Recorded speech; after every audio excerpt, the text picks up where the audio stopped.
بسم اللہ الرحمن الرحیم.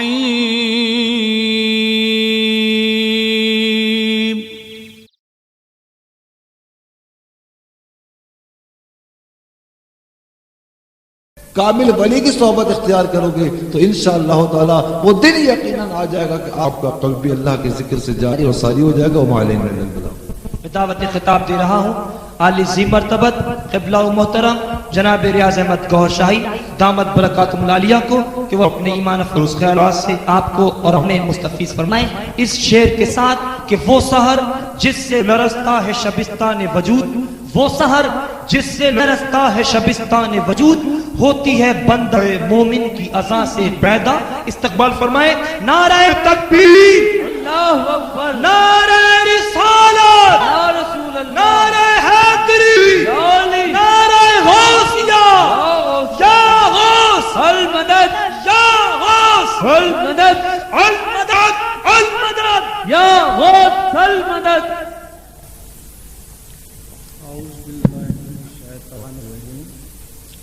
بسم اللہ الرحمن الرحیم. عزیز ساتھیو السلام علیکم.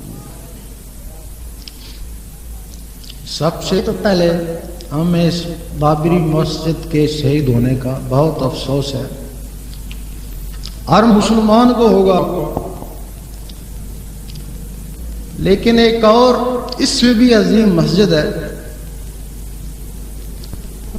جو مسلمانوں کے دل پہ ہوتی ہے. جس طرح اس کے گرنے سے مسلمانوں کو افسوس ہوا، اگر وہ مسجد کسی کے دل سے گر جائے تو فرشتوں اور ارواح میں سب ماتم بچ جاتا ہے. اس بابری مسجد کی تعمیر بابر بادشاہ کے حکم سے معماروں اور مزدوروں نے کری، اور اس دل کے مسجد کی تعمیر اللہ کے حکم سے فرشتے کرتے ہیں. اللہ اکبر. معماروں نے اس کی تعمیر اینٹیں چن چن کر کری. اس کی تعمیر معماری کر سکتا ہے، اور اس قلب کی مسجد کی تعمیر ذاکر قلبی کر سکتا ہے.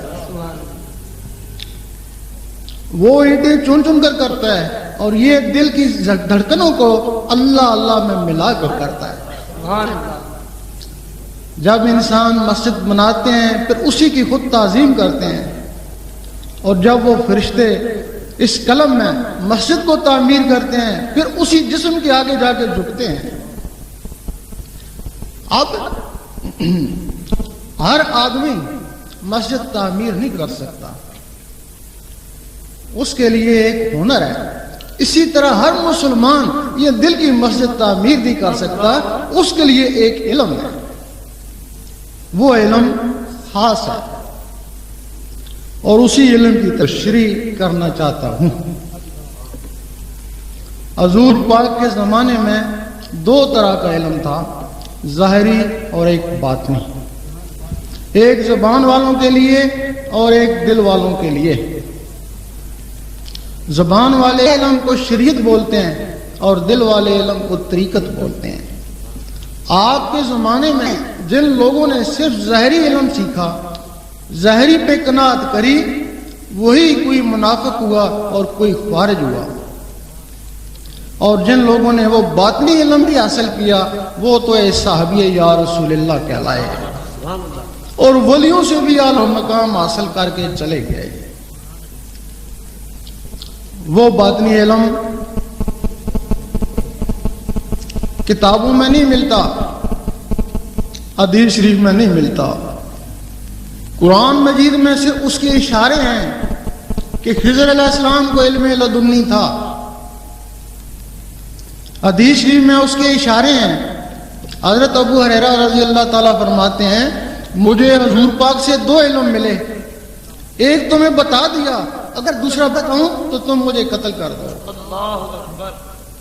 اس کا مطلب ہے وہ حدیث شریف میں بھی نہیں ہے. حضور پاک فرماتے ہیں مجھے اللہ تعالیٰ سے تین علم حاصل ہوئے، ایک عام لوگوں کے لیے، ایک خاص کے لیے، اور ایک صرف میرے لیے. حضرت ابراہیم بن ادم فرماتے ہیں کہ میں نے 70 مرتبہ اللہ تعالیٰ کا دیدار کیا ہے اور اللہ تعالیٰ سے 120 مسئلے سیکھے، صرف 4 مسئلے لوگوں کو بتائے، سب نے انکار کر دیا۔ اور اس علم کا ایک اور واقعہ، شاہ شمس تبریز رحمۃ اللہ مولانا رومی کے مکتب میں چلے گئے۔ مولانا رومی کچھ مطالعہ کر رہے تھے کتابوں کا۔ شاہ شمس نے جا کے پوچھا کہ این چیز یہ کیا ہے؟ وہ فرمانے لگے علم اس کہ تو نمے دانی، کہ یہ وہ علم ہے جس کو تو نہیں جانتا۔ تھوڑی دیر کے بعد علامہ صاحب کو حاجت ہوئی، مکتب سے چلے گئے، واپس آئے تو شاہ شمس نے وہ کتابیں اٹھا کے پانی کے حوض میں ڈال دی۔ جب مولانا واپس آئے تو پوچھا یہاں میری کتابیں تھیں؟ انہوں نے کہا میں نے تو پانی کے حوض میں ڈال دی، کہ اس میں میرے قیمتی نسخے تھے، قلمی نسخے تھے، وہ تو ختم ہو گئے ہوں گے۔ انہوں نے فرمایا گھبراتے کیوں، میں بھی نکال کے دیتا ہوں۔ جب نکالے تو وہ اسی طرح خشک تھے۔ اب مولانا رومی پوچھتے ہیں کہ یہ چیز کہ یہ کیا ہے؟ وہ فرماتے ہیں آئے لماس کہ تو نمیدانی۔ نعرہ تکبیر، نعرہ رسالت، تیرا شاہی میرا شاہی، گوہر شاہی گوہر شاہی۔ یہ وہ علم ہے جس کو تم نہیں جانتے۔ اب مولانا رومی حدیث کا بھی علم جانتے تھے، قرآن مجید کا بھی علم جانتے تھے، پھر وہ کوئی اور علم تھا نا۔ پھر کئی عرصے تک مولانا رومی رحمۃ اللہ ان کی خدمت میں رہے۔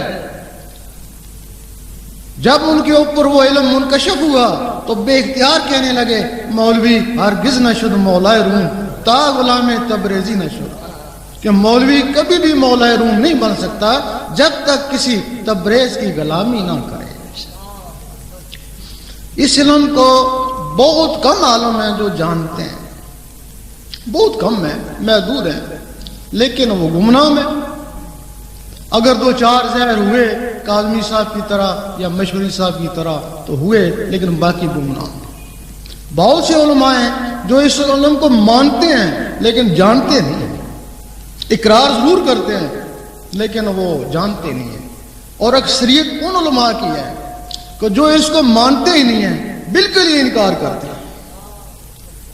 لوگ ان کے پاس جاتے ہیں، کہتے ہیں کہ درویش زندیق ہے، مردود ہے، نہ حدیث کی بات ہے نہ قرآن مجید کی بات ہے، اس کی من گھڑت باتیں۔ پھر لوگ درویشوں کے پاس جاتے ہیں تو درویش کہتا ہے مولوی جاہل ہے، علم باطن سے محروم ہے، اس سے ڈرو اور بچو۔ اب لوگ پریشان ہیں کہ ہم کیا کریں۔ اب کچھ لوگ درویشوں کے ساتھ لگ جاتے ہیں، کچھ عالموں کے ساتھ لگ جاتے ہیں۔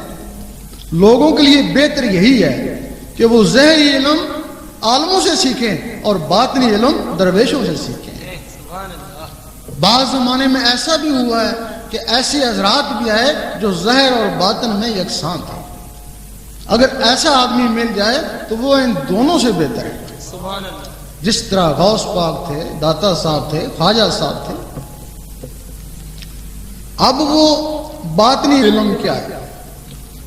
یہ تو معلوم ہو گیا کہ اس کے اشارے ہیں قرآن حدیث میں، واقعات ہیں، یہ تو معلوم ہو گیا کہ باطنی علم ہے، لیکن وہ ہے کہاں؟ نہ قرآن مجید میں ملے، نہ حدیث میں ملے، نہ مسجد میں ملے، پھر وہ ہے کہاں؟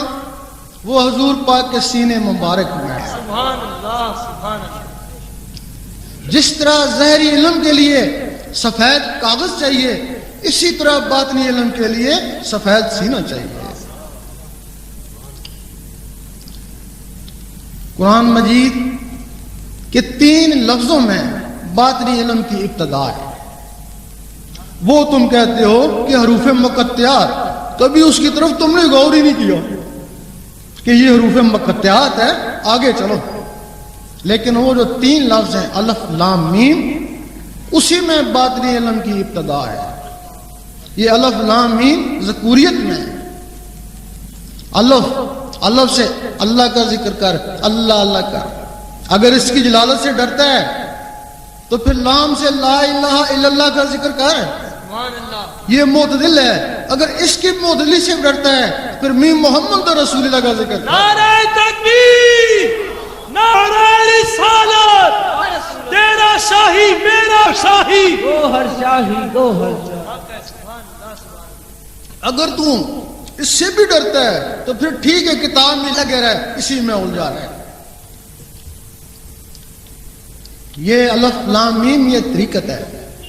سید سلطان بہو رحمۃ اللہ فرماتے ہیں کہ میں نے کسی ظاہری مدرسے میں نہیں پڑھا، قرآن مجید کا پہلا لفظ الف لے لیا اور الف سے اللہ اللہ کرتا رہا، اللہ اللہ کرنے سے میرا سینہ منور ہو گیا۔ فرماتے ہیں جب سینہ منور ہو گیا تو ایک دن حضور پاک نے سینے سے سینہ لگایا، جب سینے سے سینہ لگایا تو وہ سارا باطنی علم میرے سینے میں آ گیا۔ اب وہ باطنی علم جس طرح یہ زبان اللہ اللہ کر سکتی ہے، اسی طرح وہ دل بھی اللہ اللہ کر سکتا ہے۔ اب لوگ کہتے ہیں ہم نے دل دیکھا ہے، یہ تو گوشت کا لوتھڑا ہے، یہ اللہ اللہ کیسے کرتا ہے؟ یہ کہتے ہیں یہ درویشوں کا خیال ہے۔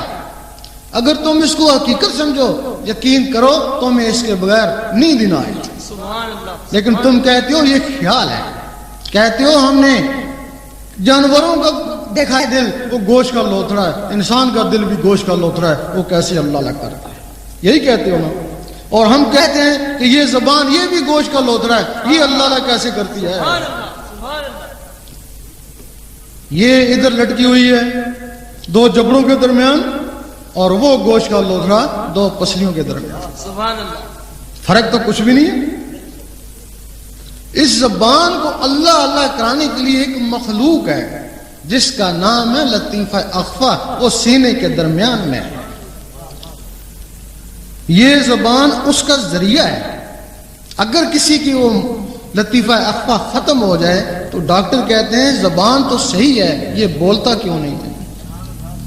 زبان صحیح ہے، یہ بولتا کیوں نہیں ہے؟ وہ بلوانے والی مخلوق ختم ہو گئی۔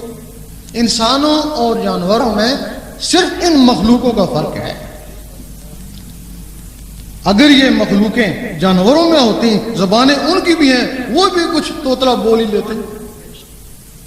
اب اس گوشت کے لوتھڑے کو بلوانے کے لیے ایک مخلوق ہے لطیفہ اخفا، اسی طرح وہ جو گوشت کا لوتھڑا ہے جس کو دل بولتے ہیں، اس کو بلوانے کے لیے بھی ایک مخلوق ہے، اس کا نام ہے لطیفہ قلب۔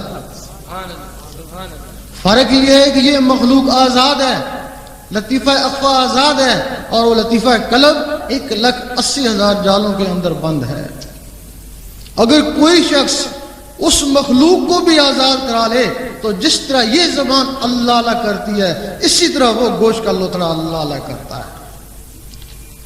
اب رہا سوال کہ وہ آزاد کیسے ہو؟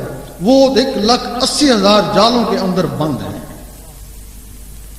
کسی شخص نے اگر انڈا نہ دیکھا ہو، اسے کہا جائے یہ ہوا میں اڑے گا، یہ چوں چوں کرے گا، کہے گا تو غلط کہتا ہے، نہ اس کی ٹانگیں ہیں، نہ زبان ہے، نہ پر ہے، توڑ کے دیکھتا ہوں کچھ نہیں، تو کہتا ہے ہوا میں اڑے گا۔ یہ نقل ہے تمہارے بیضے کی، اس کا نام بیضہ ہے، تمہارے اندر بیضہ ناسوتی ہے، اس کے اوپر 3 چھلکے اور اس کے اوپر 1,80,000 جالے ہیں۔ اس کو مرغی درکار ہے اور لطیفہ قلب کے لیے مرشد درکار ہے۔ مرغی اس کو اپنے حساب سے گرمی پہنچائے گی اور مرشد اس کے سینے کے حساب سے اس میں اللہ کی گرمی پہنچائے گا۔ جب وہ بیضہ زہری گرمی سے پھٹے گا، بغیر سکھے سکھائے چوں چوں کرے گا، اس کی فطرت ہے۔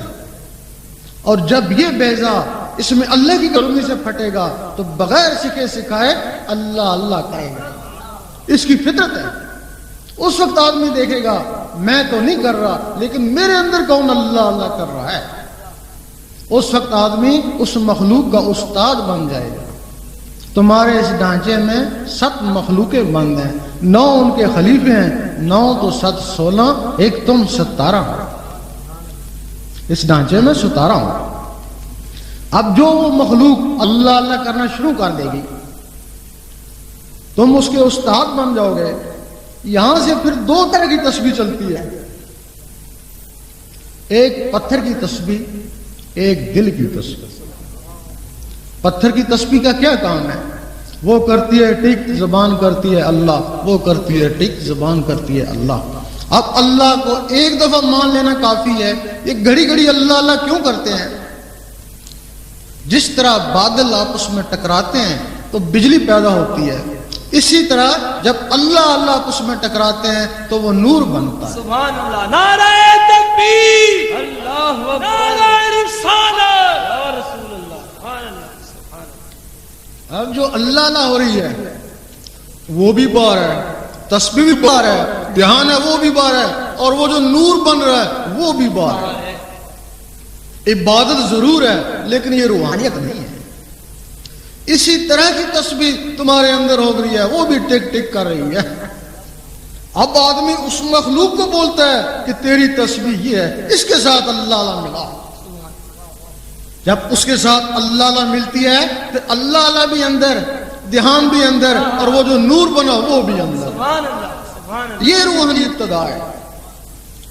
3 سال تک آدمی اس ٹک ٹک کے ساتھ اللہ اللہ ملاتا ہے، کبھی ملتی ہے کبھی ہٹتی ہے، کبھی ملتی ہے کبھی ہٹتی ہے۔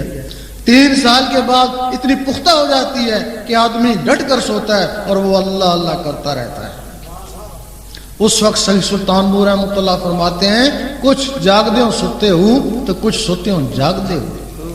کچھ لوگ ایسے ہیں جو جاگ کر ساری رات عبادت کرتے ہیں لیکن سوئے ہوئے میں شامل، اور کچھ لوگ بستروں پر سو رہے ہیں، ان کے دل اللہ اللہ کر رہے ہیں۔ حضور پاک فرماتے ہیں، ہم سوتے ہیں ہمارے دل نہیں سوتے۔ یہ مرتبہ مل گیا۔ اب ان ٹک ٹکوں کا کیا کام ہے؟ یہ باہر کی تسبیح صرف ٹک ٹک کرتی ہے اور اس کا کوئی کام نہیں ہے۔ وہ جو اندر کی ٹک ٹکیں ہیں ان کو بہت زبردست کام ہے۔ وہ خون کو آگے دھکیلتی ہیں، نس نس میں پہنچاتی ہیں، پھر خون دل میں آتا ہے، پھر خون کو نس نس میں پہنچاتی ہیں۔ 24 گھنٹے ان کا یہی کام ہے۔ اب اس ٹک ٹک کے ساتھ اللہ اللہ مل گیا، اب اللہ اللہ اس ٹک ٹک کے ذریعے نس نس میں چلا جاتا ہے، سبحان اللہ، پورے خون میں چلا جاتا ہے۔ جب پورے خون میں چلا جاتا ہے اس وقت شاہ ولی اللہ فرماتے ہیں، تو ایک دفعہ اللہ کرے گا تجھے 3.5 کروڑ اللہ اللہ کرنے کا ثواب ملے گا۔ فرماتے ہیں کیسے ملے گا؟ کہ تیرے اندر 3.5 کروڑ نسیں ہیں، دل نے ایک دفعہ اللہ کری 3.5 کروڑ نسیں گونج اٹھیں۔ سلطان صاحب فرماتے ہیں 72,000 اور ثواب ملے گا اگر ایک دفعہ دل اللہ کہے تو، کہ یہ جو تیرے مساں میں جہاں سے پسینہ آتا ہے یہ 72,000 ہوتے ہیں۔ دل نے ایک دفعہ اللہ کری، 72,000 آوازیں یہاں سے بھی گونجی۔ پھر علامہ اقبال نے فرمایا، پھر خدا بندے سے خود پوچھے، بتا تیری رضا کی۔ تیرا شاہی میرا شاہی، گوہر شاہی گوہر شاہی، دین نبی کا سچا دائی، گوہر شاہی گوہر شاہی۔ خدا بندے سے خود پوچھے، بتا تیری رضا کیا ہے؟ اور خودی کا مطلب سمجھایا کہ خودی کا سرے نہاں لا الہ الا اللہ۔ تو لا الہ الا اللہ کا اتنا ذکر کر، لوگ کہیں مجنون ہو گیا اور منافق کہیں ریاکار ہے۔ پھر کسی ایک اور شہر نے یہ بھی کہہ دیا، گناہگار پہنچے در پاک پر، زاہد و پارسا دیکھتے رہ گئے۔ بھائی وہ زاہد و پارسا کیسے دیکھتے رہ گئے اور گناہگار کیسے پہنچ گئے؟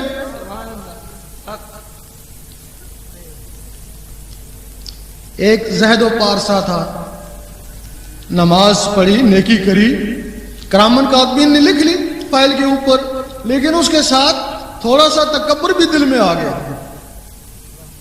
نیکیاں کرتا رہا، فائل پہ لکھی جاتی رہی، لیکن وہ تکبر دل میں بیٹھتے گئے۔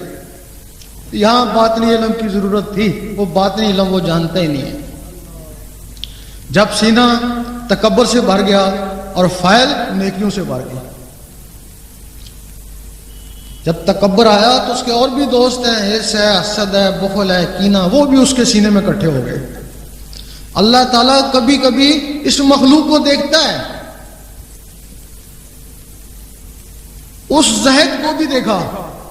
جب زہد کو دیکھا وہ فعلوں کو نہیں دیکھتا، وہ دلوں کو دیکھتا ہے۔ اللہ سبحان اللہ سبحان اللہ۔ جب دل کو دیکھا تو اس کا دل تکبر، کینہ، بغض سے بھرا پڑا۔ اللہ تعالیٰ اس سے بیزار ہو گیا۔ جب اللہ تعالیٰ اس سے بیزار ہو گیا تو اس کی ساری نیکیاں برباد ہو گئیں۔ اب وہ گنہگار کیسے پہنچ گیا؟ اب گنہگار ہے، وہ بھی گناہ کرتا ہے، فائل پہ گناہ لکھا گیا، ایک دبا اس کے دل پہ بھی لگایا گیا۔ سبحان اللہ۔ اب کیا ہوا کہ کچھ عرصے کے بعد اس کی فائل بھی گناہوں سے بھر گئی اور اس کا دل بھی گناہوں سے کالا ہو گیا، بالکل ہی کالا ہو گیا۔ اس نے وہ نسخہ سیکھ لیا جس سے دل سفید ہوتا ہے۔ سبحان اللہ۔ حدیث ٹیم ہے کہ ہر چیز کو صاف کرنے کے لیے کوئی نہ کوئی ہتھیار ہے، دل کو صاف کرنے کے لیے ذکر اللہ کی۔ اب اس نے اللہ اللہ کرنا شروع کر دی، ہر وقت اللہ اللہ، دل سے اللہ اللہ کرنا شروع کر دی۔ اللہ اللہ کرنے سے اس کا دل سفید ہو گیا۔ سبحان اللہ۔ اب وہ فائل کو ٹھیک نہیں کر سکتا، لیکن اپنے دل کو اس نے سفید کر لیا۔ اب اللہ تعالیٰ نے اس کے دل کو بھی دیکھا، جب اس کو دیکھا تو اس کے اوپر مہربان ہو گیا۔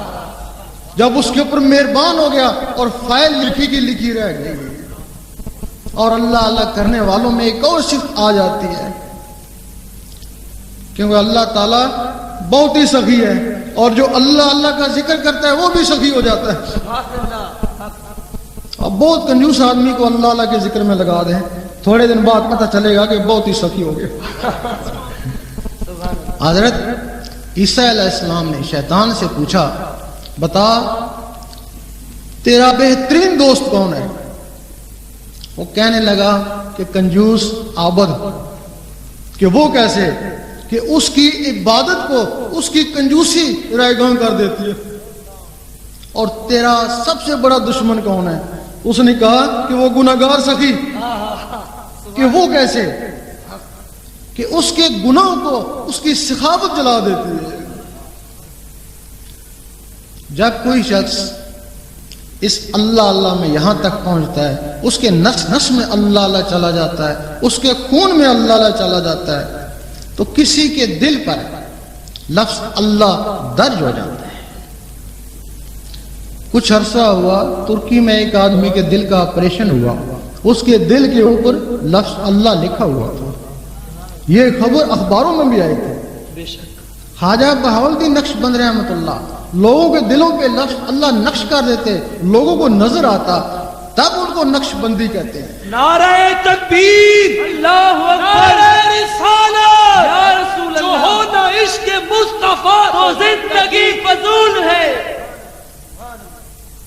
اور جس کے دل پہ لفظ اللہ لکھ دیا گیا، قرآن مجید فرماتا ہے کچھ بندے ایسے ہیں جن کے دلوں پہ ایمان لکھ دیا، اور کچھ لوگ ایسے ہیں جن کے دلوں پہ مدینہ شریف درج ہو جاتا ہے، سبحان اللہ۔ پھر وہ کہیں بھی ہے مدینے میں ہے۔ کچھ لوگ ایسے ہیں جن کے دلوں میں خانہ کعبہ بس جاتا ہے۔ ایک دفعہ مجدد الفسانی رحمۃ اللہ نے دیکھا کہ باطنی مخلوق، جن، موکل، ملائک وغیرہ ان کو سجدہ کر رہے ہیں۔ آپ بڑے گھبرائے کہ استدراج تو نہیں ہو گیا، کیونکہ سجدہ تو انسان کو جائز ہی نہیں۔ آواز آئی، گھبراؤ نہیں، یہ تمہیں سجدہ نہیں کر رہے، جو تمہارے اندر خانہ کعبہ بس کا یہ اس کو سجدہ کر رہے ہیں۔ سبحان اللہ۔ اور جب رابعہ بصری رحمۃ اللہ کے سینے میں خانہ کعبہ بسا تو اس خانہ کعبہ کو حکم ہوا کہ جا جا کے اس کا طواف کر۔ اور تبھی مولانا رومی نے فرمایا کہ یہ کعبہ 1000 کعبوں سے بہتر ہے، اس کی بنیاد ابراہیم علیہ السلام نے رکھی اور اس کی بنیاد اللہ تعالیٰ رکھی۔ اور شاہ منصور وہ بھی یہی کہتے کہتے سولی چڑھ گئے۔ وہ کہتے تھے تو اس کعبے پہ کیوں جاتا ہے جب تیرے اندر کعبہ موجود ہے؟ وہ کہتے ہیں تو اس کعبے کو پوچھا تو بہتر ہے وہ کعبہ تیرے پاس آئے۔ اور انہی لوگوں کے لیے قرآن مجید فرماتا ہے حبل الورید کہ میں ان کی شارک کے بھی نزدیک ہوں. ہر آدمی اس کو سمجھتا ہے کہ اللہ تعالیٰ میری شارک کے نزدیک ہے. ہر آدمی سمجھتا ہے نہیں. علامہ اقبال پہ بھی اسی بات پہ فتویٰ لگا تھا. وہ کہتے تھے کہ تو بھی تو ہر جائی ہے, ہم شراب پیتے ہیں کچھ بھی کرتے ہیں تو بھی ہمارے ساتھ ہی ہوتا ہے, پھر ہمارا حساب کتاب کیا؟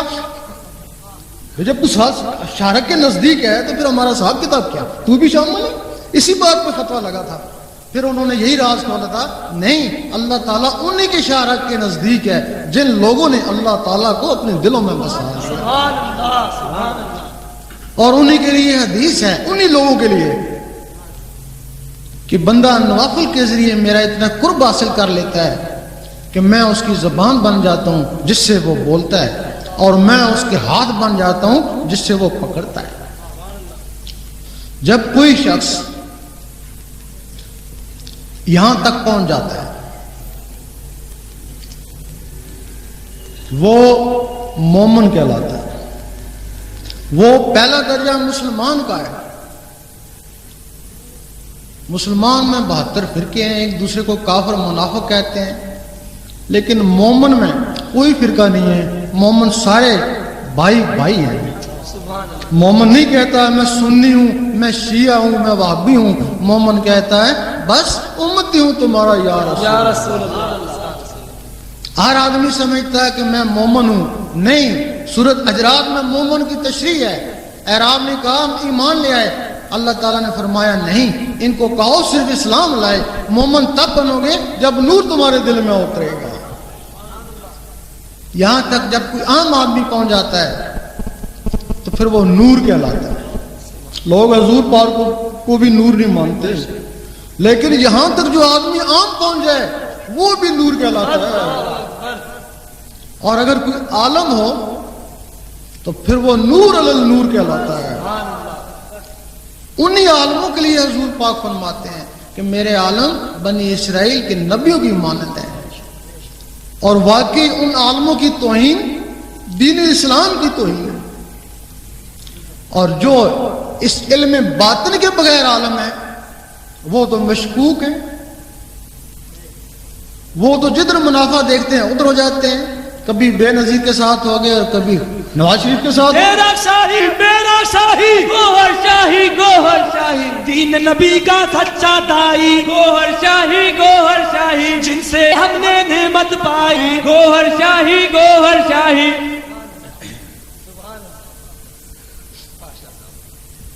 کبھی بے نظیر کے ساتھ ہو گئے اور کبھی نواز شریف کے ساتھ ہو گئے.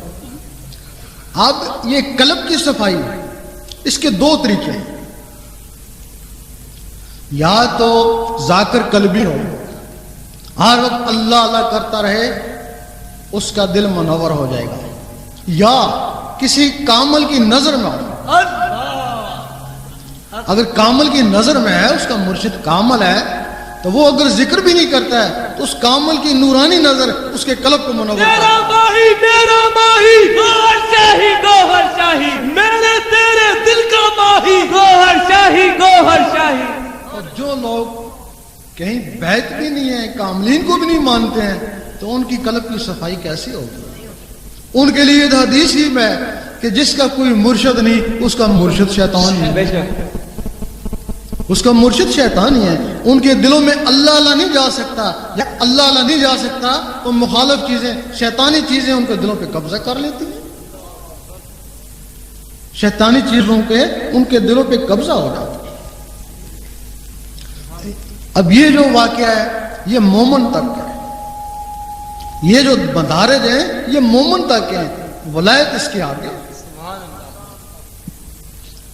اب ولی لوگ یہ کوئی آسمان سے تو نہیں آتا. جو بھی بچہ اس دنیا میں آیا ولایت کا راز لے کے آیا. خواہ ہندو کا بچہ ہوا. یہاں سکرنڈ کے پاس کوئی گاؤں ہے, وہاں ایک ہندو کا بچہ تھا, 3 سال اس کی عمر تھی. اس کے ایک آنکھ پہ اللہ لکھا ہوا تھا اور ایک آنکھ پہ خانہ کعبہ تھا. بہت سے لوگوں نے اس کو جا کے دیکھا. اس کا مطلب ہے یہ کوئی فرق نہیں ہے ہندو کا بچہ یا سکھ کا یا مسلمان کا, وہ ولایت کا راز لے کے آتے ہیں. اور تاریخ گواہ ہے کہ کہ سکھوں ہندوؤں کے بچے بھی مسلمان ہوئے اور بڑے بڑے ولی بنے. اب وہ ولایت کیا ہے؟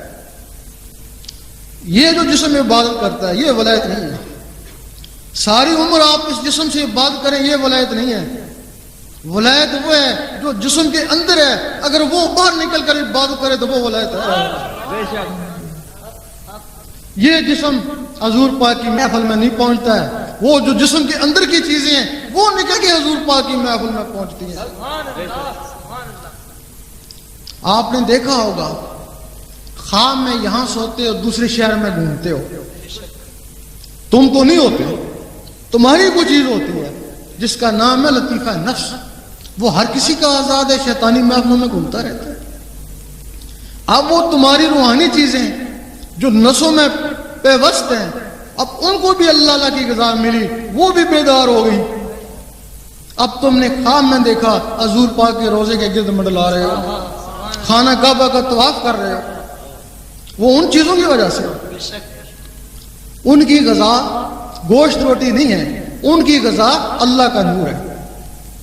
جب ہر وقت وہ اللہ اللہ کرتا ہے، دھڑکنوں میں اللہ اللہ کرتا ہے، ان کو غذا ملتی رہتی ہے، اللہ کا نور ملتا رہتا ہے، وہ اندر بالغ ہونا شروع ہو جاتی ہے. 12 سال میں بالکل بالغ ہو جاتا ہے.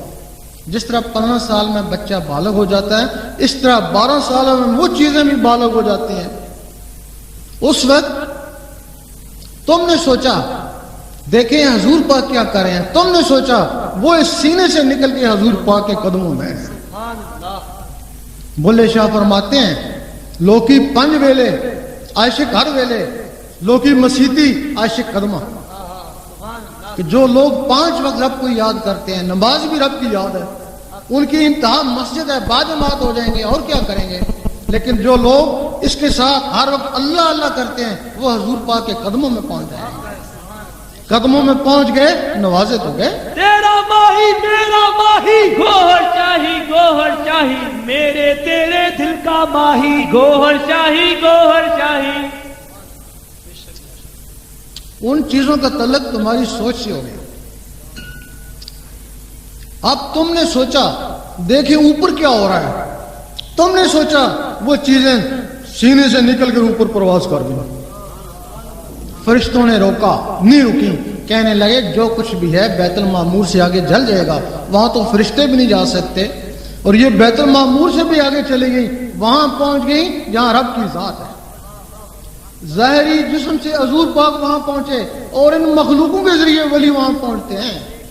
اس وقت فرشتے کہتے ہیں کہ واقعی انسان اشرف المخلوقات ہے، ہم تو وہاں نہیں جا سکتے، یہ وہاں سے بھی ہو کر آ گیا. اس کے بعد کیا ہوا کہ تم مر گئے. مرنا تو سب کو ہے. ہمارا عقیدہ ہے کہ مرنے کے بعد سب کی روحیں آسمانوں پہ چلی جاتی ہیں، خواہ نبی ہیں خواہ ولی ہیں. پھر کبھی سوچا ہے دربار والوں کی روح بھی آسمانوں میں چلی جاتی ہیں. پھر کبھی سوچا ہے ان درباروں میں کیا ہے اور کیوں فیض ہے. دربار والے کی بھی روح آسمان پہ چلی گئی، لیکن وہ جو اضافی چیزیں تھیں وہ ولی بن کے دربار پہ بیٹھ گئیں. نماز پڑھتی ہیں، ذکر کرتی ہیں، لوگوں کو فیض پہنچاتی ہیں، اور قیامت تک اس کا درجہ اس کی روح کو ملتا رہے گا. شب معراج میں حضور پاک موسیٰ علیہ السلام کی قبر سے گزرے، دیکھا موسیٰ علیہ السلام قبر میں نماز پڑھ رہے ہیں. فوراً اوپر پہنچے، دیکھا موسیٰ علیہ السلام وہاں بھی موجود ہیں. مجدد الافسانی رحمۃ اللہ سے کسی نے پوچھا کہ میں نے آپ کو فلاں دن خانے کعبے میں دیکھا، فرمانے لگے میں نہیں گیا. دوسرے نے کہا اسی دن حضور پاک کے روزے پہ دیکھا کہ میں نہیں گیا. تیسرے نے کہا اسی دن غوث پاک کے روزے پہ دیکھا کہ میں نہیں گیا. تو لوگوں نے پوچھا پھر کیا تھا؟ کہ میرا اندر تھا. جتنے بھی یہاں موجود ہیں وہ اندر سب کے اندر موجود ہے. اگر تم ان میں سے ایک چیز کو بھی جگا لو، ایک مخلوق کو بھی جگا لو تو تم مر کے بھی زندہ ہو. اگر تم نے ان مخلوقوں کو اپنی زندگی میں ختم کر دیا، 40 سال کے بعد وہ ختم ہونے شروع ہو جاتی ہیں. اگر وہ ختم ہو گئی تو تم زندہ ہی مردہ ہو. غوث پاک کی ایک وقت میں 9 آدمیوں نے دعوت پکائی. بہت سے لوگ تو نہیں مانتے کہ ایسا ہو ہی نہیں سکتا. جو ان کے عقیدت محبت والے لوگ ہیں وہ کہتے ہیں ایسا ضرور ہوا ہے 9 جگہ گئے، لیکن پتہ ان کو بھی نہیں کہ کیسے گئے۔ غوث پاک کا جسم مبارک مسجد میں مؤذن کے پاس تھا، اور وہ جسم کے اندر کی چیزیں ادھر جا کے کھانا کھا رہی تھی۔ اگر انہوں نے کھانا کھایا ہوگا، باتیں بھی کری ہوں گی، اٹھی بھی ہوں گی، بیٹھے بھی ہوں گی، اور جس میں اٹھنے بیٹھنے اور باتوں کی طاقت ہے، نماز میں یہی کچھ ہے۔ ہو سکتا ہے ان کی نماز خانہ کعبہ میں ہوتی ہو، اور وہ جو کہتے ہیں کہ درویش کی نماز عرش مولا میں ہوتی ہے، کہتے ہیں صحیح کہتے ہیں، یہ جسم عرش مولا میں نہیں جاتا، وہ جسم کے اندر کی چیزیں عرش مولا میں جاتی ہیں۔ سبحان اللہ سبحان اللہ۔ اور اب غوث پاک کا جسم خواہ مسجد میں تھا، سو رہے تھے تو وہ چیزیں آزاد تھیں، اب خواہ مسجد قبر میں چلا گیا تب بھی وہ چیزیں آزاد ہی ہیں نا، اور آج تک وہ لوگوں کو فیض پہنچا رہی ہیں اور قیامت تک پہنچاتی رہیں گی۔ دل پر رہبر روحانی غوث اعظم جیلانی، دل پر رہبر روحانی غوث اعظم جیلانی۔ اللہ تعالیٰ کے 99 نام ہیں، ہر آدمی کو پتا ہے۔ 98 صفاتی ہیں، ایک ذاتی ہے۔ 98 صفاتی کے فیض کا مجموعہ اس میں ذات کو نہیں پہنچ سکتا، اس میں ذات پھر بھی ان پہ بھاری ہے، اور یہ اس میں ذات کسی نبی کو نہیں ملا۔ موسیٰ علیہ السلام یا رحمانوں کا ذکر کرتے ہیں، ان کی قوم بھی۔ عیسیٰ علیہ السلام یا قدوسوں کا، سلیمان علیہ السلام یا وہابوں کا، داؤد علیہ السلام یا ودودوں کا، باقی نبی اپنے اولو العزم مرسل کا کلمہ پڑھتے ہیں۔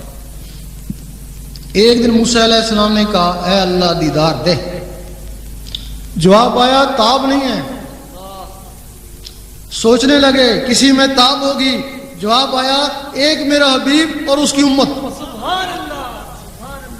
تو موسیٰ علیہ السلام کو جلال آ گیا کہ میں ایک نبی ہو کے ایک امتی کے برابر بھی نہیں، جلوہ دے دیکھی جائے گی۔ جلوہ پڑا، موسیٰ علیہ السلام بے ہوش ہو گئے۔ اب کیا وجہ ہے کہ موسیٰ علیہ السلام اس دنیا میں کوتور میں بے ہوش ہوئے، حضور پاک سامنے جا کے مسکرا رہے ہیں؟ کچھ تو وجہ ہوگی۔ موسیٰ علیہ السلام کے جسم میں یا رحمانوں کا صفاتی نور تھا، وہ ذات کی تاب نہ لا سکا۔ حضور پاک کے جسم میں اس میں ذات کا ذاتی نور تھا، ذات ذات کے سامنے مسکرایا، اور حضور پاک کے طفیل یہ اسم اس امت کو ملا، تب اس کو فضیلت ہوئی، اور امت اس سے ڈرتی ہے یا محروم ہے۔ ایک حدیث میں ہے کہ قیامت کے دن امتوں کی پہچان نور سے ہوگی۔ یہ یا رحمانوں سے چمک رہے ہیں موسیٰ علیہ السلام کی امت، یہ یا ودودوں سے چمک رہے ہیں داؤد علیہ السلام کی امت، اور یہ اللہ سے چمک رہے ہیں حضور پاک کی امت، اور امت اس سے ڈرتی ہے یا محروم ہے۔ بات تو ایک ہی ہے۔ فضائیہ لڑنے میں سب سے افضل ہے۔ کیوں افضل ہے؟ کہ اس کے پاس جہاز ہے، جہاز سے لڑتی ہے۔ اگر اس سے جہاز چھین لے تو وہ بندوق والا اس سے بہتر ہے۔ اگر تم سے اس میں ذات چلا گیا تو وہ یا رحمانوں والے تم سے بہتر ہے۔ اور تم یقین جانو کہ اس اسم زید یا اس قلب کے بغیر نماز بھی کون نہیں ہوتی۔ ایک حدیث ہے کہ لا صلاۃ الا بحضور قلب، دل کی حاضری کے بغیر نماز نہیں ہوتی۔ بہت سے علماء کہتے ہیں یہ ضعیف حدیث ہے، بہت سے کہتے ہیں یہ کسی کا قول ہے، لیکن جو پرانی حدیثیں ہیں ان میں یہ مستند حدیث ہے۔ آج سے 200-300 سال پہلے کی جو حدیثیں ہیں اس میں اس کو مستند قرار دیا ہے۔ صحیح سلطان بہو نے 40 حدیثوں کو مستند قرار دیا، اس میں اس کو بھی مستند قرار دیا۔ اب آپ نے دیکھا ہوگا کہ آپ کا کوئی دوست یا ہمسایہ 20-25 سال آپ کے ساتھ نمازیں پڑھتا رہا، لیکن وہ قلب کی حاضری کے بغیر ہی پڑھتا رہا۔ ایک دن پتہ چلا کہ وہ غیر مقلد ہو گیا۔ بھئی اگر اس کی ایک نماز بھی قبول ہوتی تو غیر مقلد کیوں ہوتا؟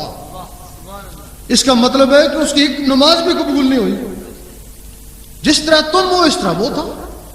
اگر وہ 20-25 سال کے بعد غیر مقلد ہو گیا تو ہو سکتا ہے تم 30-40 سال کے بعد ہو جاؤ۔ کیا ثبوت ہے؟ کیونکہ وہ بھی دل کی حاضری کے بغیر ہی پڑھتا تھا، تم بھی دل کی حاضری کے بغیر پڑھتے ہو۔ بہت سے لوگوں کو اس کا پتہ نہیں ہے کہ دل کا حاضر کیسے ہوتا ہے۔ وہ کہتے ہیں ہم دل سے تو پڑھتے ہیں، سردی گرمی میں مسجد میں جاتے ہیں، دل سے نہیں پڑھتے تو کیا کرتے ہیں؟ وہ یہی سمجھتے ہیں، لیکن نہیں. نماز کی 3 قسمیں ہیں. ایک نماز صورت ہے، اس کو صرف زبان والے پڑھتے ہیں، دل والوں سے کوئی واسطہ نہیں. ایک نماز حقیقت ہے جس کو دل والے پڑھتے ہیں. ایک نماز عشق ہے جس کو صرف ولی پڑھتے ہیں. نماز صورت 72-73 فرقے والے نماز صورت ہی پڑھتے ہیں، اس کا کوئی اعتبار نہیں. نماز صورت کیا ہے؟ اللہ تعالیٰ نے حضور پاک کو فرمایا قل هو اللہ احد، کہہ دیجئے اللہ ایک ہے. آپ نے آمین کہا، حضور پاک نے لوگوں کہا کہہ دو اللہ ایک ہے. جنہوں نے آمین کہا وہ مسلمان ہوئے، جنہوں نے نہیں مانا وہ کافر ہوئے، جنہوں نے ہیلو حجت کری وہ منافق ہوئے. اب مسلمان کس کو کہتا ہے کہہ دے اللہ ایک ہے؟ یہی ایک نقطہ ہے. بلے شاہ فرماتے ہیں ایک نقطے میں گل مک دی. نعرہ تکبیر، اللہ اکبر، یا رسول اللہ، میرا ماہی گوہر شاہی، گوہر شاہی.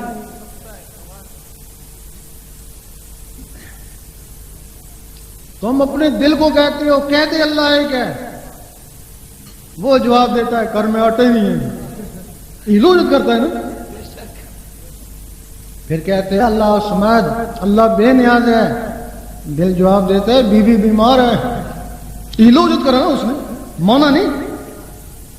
لامی لد و لامی ولد، دل نے کہا ڈیوٹی سے لیٹ ہو گیا چل.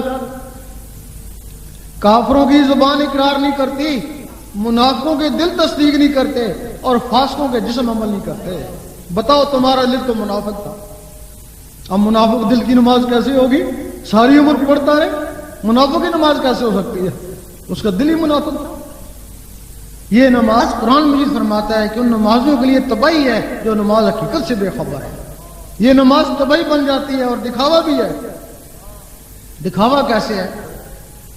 مسجد میں کھڑا ہے، بڑے خشوع خضوع سے نماز پڑھا ہے، لوگ کہہ رہے ہیں بہت بڑا نمازی ہے، بڑی دیر سے خشوع خضوع سے نماز پڑھے، لیکن اللہ تعالیٰ فرماتا ہے نہ عملوں کو دیکھتا ہوں، نہ شکلوں کو، نہ تیری داڑھی کو دیکھتا ہوں، نہ تیرے سجدے کو، میں تیرے قلب اور نیت کو دیکھتا ہوں.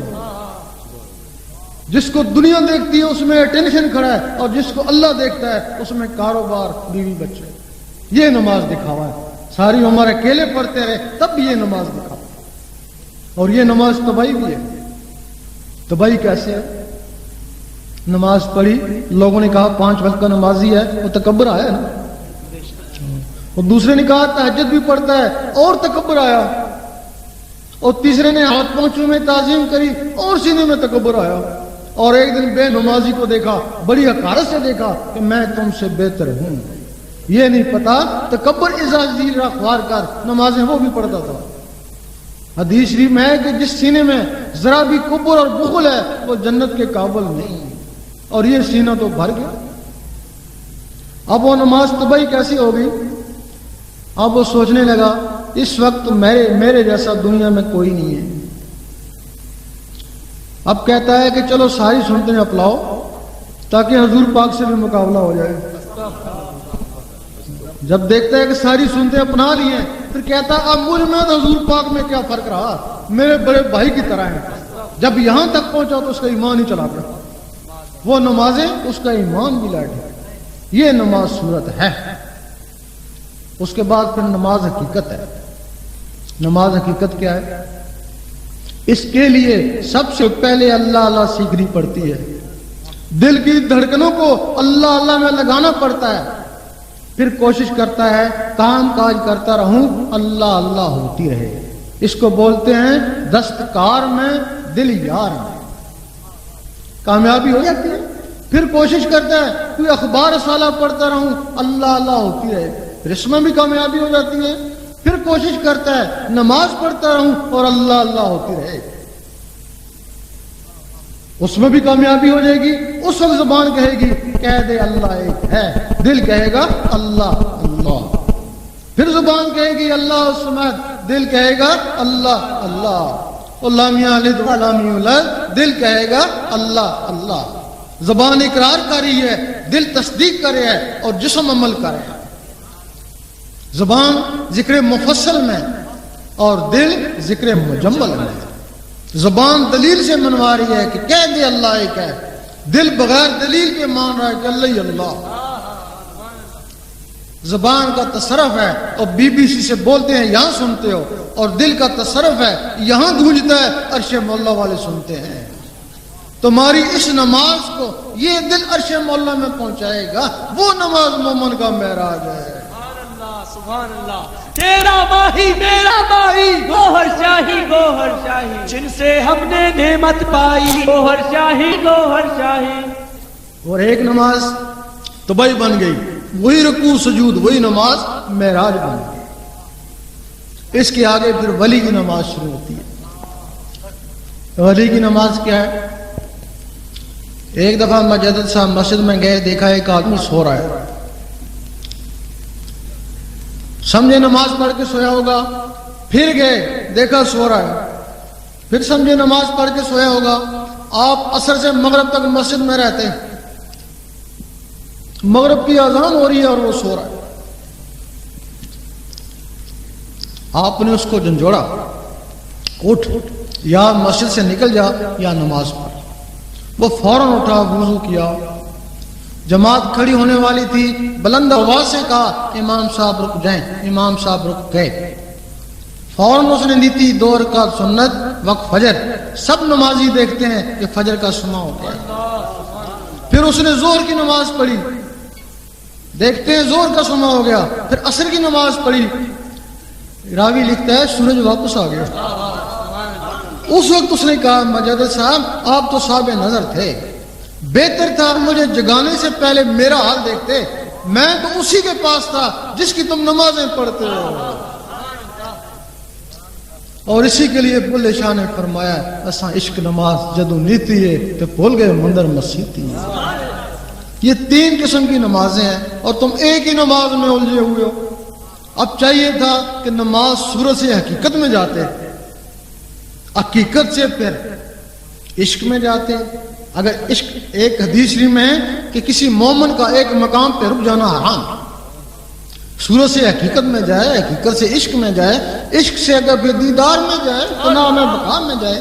رستے میں کہیں بھی مر گیا تو جو اللہ کی راہ میں مارا جائے اس کو مردہ مت کو، وہ شہید ہے. سبحان اللہ سبحان اللہ. اب ہمارے میں کیا رواج ہے، شریعت پوری بھی نہیں ہوئی تو پھر بجائے حقیقت میں جانے کے، بجائے حقیقت میں جانے کے سیاست میں چلے جائیں گے. بس ساری عمر پھر سیاست میں گزر گئی. ہر کسی کو گمان ہے کہ اللہ تعالیٰ میرے پہ بڑا مہربان ہے. ہر فرقے والے کو مہربان ہے. جو فرقے میں نہیں ہے اس کو بھی دنیا دار ہے، اس کو بھی یہی گمان ہے کہ اللہ تعالیٰ میرے پہ بڑا مہربان ہے. پوچھتے ہیں کیا حال ہے کہ بڑے اللہ کا کرم ہے. کیوں؟ کار بنگلہ ہے، کرم نہیں تو اور کیا. اور دوسرے سے پوچھتے ہیں کیا حال ہے کہ بہت ہی کرم ہے اللہ کا. کیوں؟ غریب خاندان سے تھا، اتنا بڑا افسر ہو گیا، کرم نہیں تو اور کیا. اور تیسرے سے پوچھتے ہیں کیا حال ہے کہ بہت ہی کرم ہے. کیوں؟ اتنا بڈھا ہوں، اتنی صحت ہے، کرم نہیں تو اور کیا. اور ہم کہتے ہیں تم اس کو اگر کرم سمجھتے ہو تو یہ چیزیں کافروں کے پاس ہو. جو کافر کو دی وہ تم کو دی، تمہارے پہ کیا کرم ہوا؟ کبھی سوچا ہے؟ اگر تم نے دیکھنا ہے کہ واقعی تمہارے پہ رب کا کرم ہے تو اس کے ذکر میں لگ جاؤ.